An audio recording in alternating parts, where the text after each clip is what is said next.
You use muscles every day to do activities. This woman is using muscles to breathe, circulate blood, and move her hand to take notes. Your cardiac and smooth muscle tissues are involuntary. You do not consciously control their actions. Skeletal muscle works under voluntary control. Skeletal muscles are composed of bundles of muscle fibers. Muscle fibers are long cylindrical cells containing several nuclei. Muscles will contract or relax when they receive signals from the nervous system. A neuromuscular junction is the site of the signal exchange. This is where the synaptic bulb of an axon terminal and muscle fiber connect. Muscle fibers are composed of many myofibrils. A myofibril contains contractile units called sarcomeres. Sarcomeres run adjacent to one another down the length of the myofibril. Each sarcomere consists of alternating thick and thin protein filaments, giving skeletal muscle its striated appearance. The muscle contracts when these filaments slide past each other. The thick filaments are myosin, which are anchored at the center of the sarcomere, called the M line. The thin filaments are composed of the protein actin, which are anchored to the Z lines on the outer edges of the sarcomere. Because the actin filaments are anchored to the Z lines, the sarcomere shortens from both sides when actin filaments slide along the myosin filaments.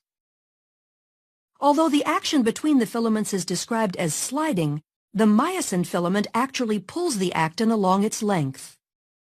The cross bridges of the myosin filaments attach to the actin filaments and exert force on them to move. This action is known as the sliding filament mechanism of muscle contraction. In this model, the sarcomeres shorten without the thick or thin filaments changing in length. A contraction begins when a bound ATP is hydrolyzed to ADP and inorganic phosphate. This causes the myosin head to extend and can attach to a binding site on actin, forming a cross bridge. An action called the power stroke is triggered, allowing myosin to pull the actin filament toward the M line, thereby shortening the sarcomere. ADP and inorganic phosphate are released during the power stroke. The myosin remains attached to actin until a new molecule of ATP binds, freeing the myosin to either go through another cycle of binding and more contraction or remain unattached to allow the muscle to relax. Muscle contractions are controlled by the actions of calcium. The thin actin filaments are associated with regulatory proteins called troponin and tropomyosin. When a muscle is relaxed, tropomyosin blocks the cross-bridge binding sites on actin.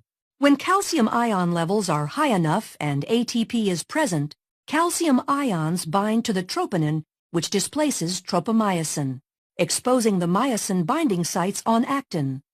This allows myosin to attach to a binding site on actin, forming a cross bridge. Calcium ions are stored in the sarcoplasmic reticulum and are released in response to signals from the nervous system to contract. Neurotransmitter molecules are released from a neuron and bind to receptors, which depolarizes the membrane of the muscle fiber. The electrical impulse travels down the T-tubules and opens calcium stores.